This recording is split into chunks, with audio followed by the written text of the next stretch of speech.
Et en plus, très divers, il y avait des camionnettes, des 5 places, des 7 places, etc. Et puis, aussi véhiculer une image précise de la stack. Et pour finir, agir durablement sur la préservation de l'environnement en Guadeloupe. Donc, c'est un petit peu ça les enjeux et les objectifs qu'on s'était fixés. Et puis, au départ, on avait une ambition de pouvoir réaliser le projet nous-mêmes. Et puis, on s'est rendu compte qu'il fallait quand même faire appel à une aide extérieure, puisque en termes de temps et de compétences, on ne les avait pas en interne. Et donc, c'est là où on a eu recours à Mme Moka Ribon, qui nous a accompagnés sur le projet. Bonjour à tous. Donc, je vais prendre la parole. Donc, Christelle Ripon-Moka.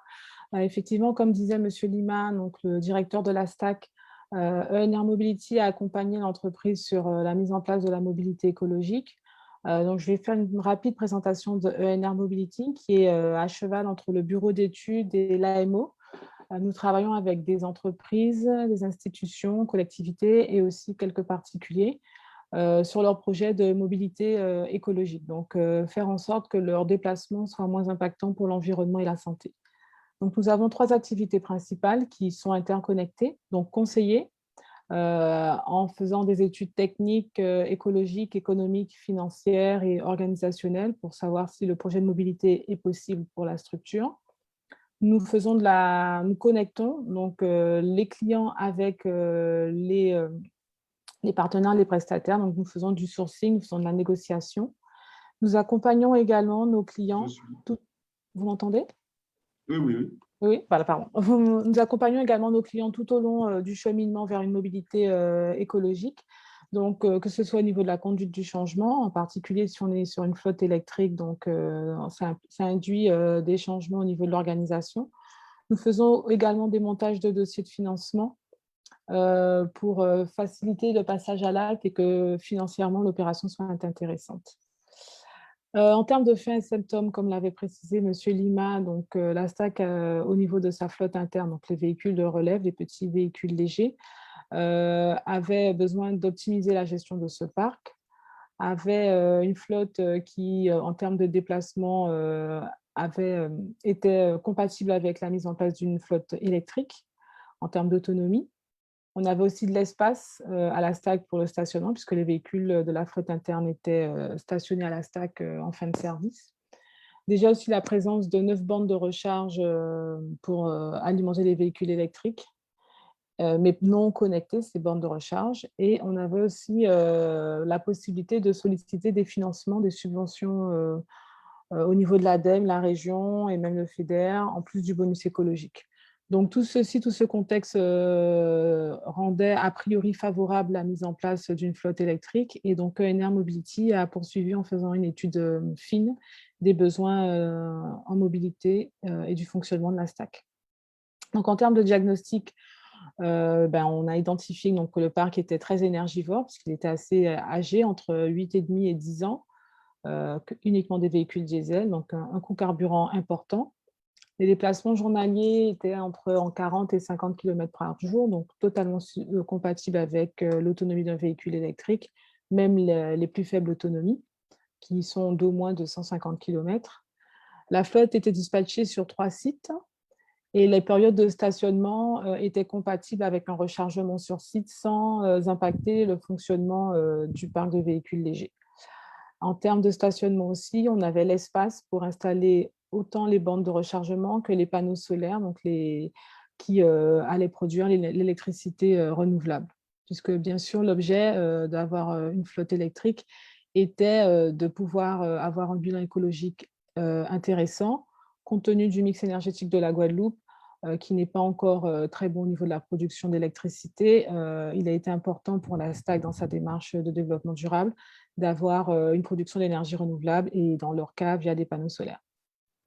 Alors, au niveau des options stratégiques qui ont été retenues pour le projet de la STAC, nous avons donc décidé d'intégrer les véhicules électriques.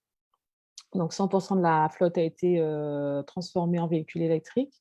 Le rechargement se fait sur site entre 2 relèves ou alors carrément en fin de service. La production d'électricité se fait via l'énergie solaire en complément de l'énergie sur le réseau EDF. Donc d'abord l'énergie solaire, et quand on n'a plus d'énergie solaire, on passe sur le réseau EDF. La production d'électricité se fait via des panneaux, et en parallèle, bien sûr, il y a cette conduite du changement avec une formation du personnel pour que le passage à l'acte, donc la transformation d'une flotte diesel 100% à une flotte électrique, se passe au mieux et soit vraiment accepté par les usagers finaux. Donc en détail, au niveau de la flotte, on a remplacé 9 diesel en 9 électriques. Donc je vous passe les détails. On était sur des véhicules 5 places et 7 places en fonction des sites. Donc 3 sites ont été exploités. Donc le site des Abîmes, le site de Bémao et le site de Gosier, qui sont tous les 3 des zones de dépôt des bus, donc auxquels sont rattachés des véhicules de relève. Au niveau de l'énergie, donc la production d'énergie se fait avec des panneaux solaires pour des puissances qui oscillent entre 9 kW crête et 5,4 kW crête pour Gosier. Sur les 2 sites des Abîmes et de Bémao, en complément, on a mis du stockage. Donc, ça a été identifié par rapport à l'utilisation des véhicules et les périodes de rechargement disponibles. Donc, il y avait nécessité de mettre des batteries à ce niveau-là, ce qui n'était pas le cas pour le site du Gosier, où les périodes de rechargement correspondaient tout à fait avec la période de production d'électricité solaire. Et donc, ça simplifiait l'opération à ce niveau-là. En bilan, donc l'opération, donc on a une flotte qui est passée 100% en électrique. On avait préconisé 9 véhicules électriques à la place des 9 véhicules diesel. En réalité, on a eu 10 véhicules électriques, tant les véhicules ont été appréciés. Donc 7 Iberlingo et 3 INV 200, donc 7 5 places et 3 7 places. Cette augmentation de flotte par rapport à ce qui a été préconisé s'explique aussi par rapport au fait que la zone d'activité de la STAC s'est étendue depuis le début de l'étude. L'étude a commencé en 2018 et la mise en service a été finalisée cette année, en 2021, entre autres par rapport à la crise sanitaire de 2020 qui a ralenti l'installation des panneaux solaires. Au niveau de l'énergie, donc, on est en autoconsommation, c'est-à-dire que l'électricité produite par les panneaux solaires est utilisée à la fois pour le rechargement des véhicules électriques et pour les bâtiments. Donc, on a un gain au niveau du poste carburant et au niveau du poste électricité des bâtiments. Et en parallèle, on a un personnel formé à l'usage des véhicules électriques et de leur rechargement. Donc, ENR Mobility a assuré cette formation pour les chauffeurs, donc les conducteurs de bus, qui sont quand même déjà un public particulier puisqu'ils sont sensibilisés à l'éco-conduite. Là, la formation a été surtout axée au niveau du rechargement des véhicules, qui diffère sensiblement du rechargement de véhicules diesel, bien entendu. En complément, donc au niveau des bénéfices, donc les bénéfices sont sur 3 axes. Au niveau écologique, on a 47,35 tonnes de CO2 non émis par an du fait de cette transition de flotte de diesel à électrique. 9 262 litres de gazole non consommés. Au niveau des bâtiments aussi, on a un gain, puisqu'en fait, la mise en place de panneaux solaires a induit une démarche de maîtrise de la demande d'énergie au niveau des bâtiments. Donc, on avait des bâtiments qui étaient très énergivores, qui oscillaient entre C, E et G, donc pas très bons au niveau énergétique, et qui sont passés en catégorie B et C, entre autres par rapport à des modifications sur l'éclairage, sur l'utilisation de la climatisation qui éteinte systématiquement, etc. Au niveau des bénéfices économiques, donc bien sûr, les gains en termes de gazole non consommé ont induit des gains au niveau coût, donc un gain de 9 911 € par an pour les carburants, une économie de 4 603 € par an au niveau de l'électricité, et donc un gain annuel de 14 514 €, donc non négligeable. Et au niveau du bénéfice financier, il y a une exonération de la taxe sur les véhicules de société du fait qu'on passe de véhicules diesel à véhicules électriques, avec des déductions fiscales en fin d'année sur l'investissement au niveau des panneaux solaires et des bornes. En termes de subventions, donc ENR a monté des dossiers de demande de subvention pour la STAC, et la STAC a bénéficié de subventions pour l'étude, donc toute la partie préliminaire au projet, donc à hauteur de 60%. Il faut savoir que le pourcentage de subvention oscille en fonction du porteur de projet et de son chiffre d'affaires. Donc la STAC a bénéficié de 60% d'aide, c'était le maximum pour ce type de structure. Et elle a également bénéficié de 60% d'aide au niveau de l'investissement avec une subvention de 108 000 €. Et le retour sur investissement est de 1,67 grâce à la subvention. Et donc, en termes de retour d'expérience, je finirai donc par là.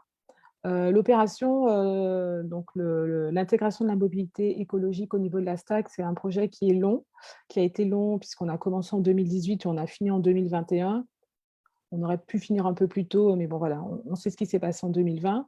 Mais ça nécessitait de toute façon des compétences techniques, administratives et commerciales et bien sûr de gestion de projet, avec la nécessité de la mise en place d'une conduite de changement en interne, donc qui est vraiment indispensable pour que les choses se passent au mieux et que les usagers, prennent conscience de l'intérêt, de la démarche et puis y adhèrent, y participent vraiment.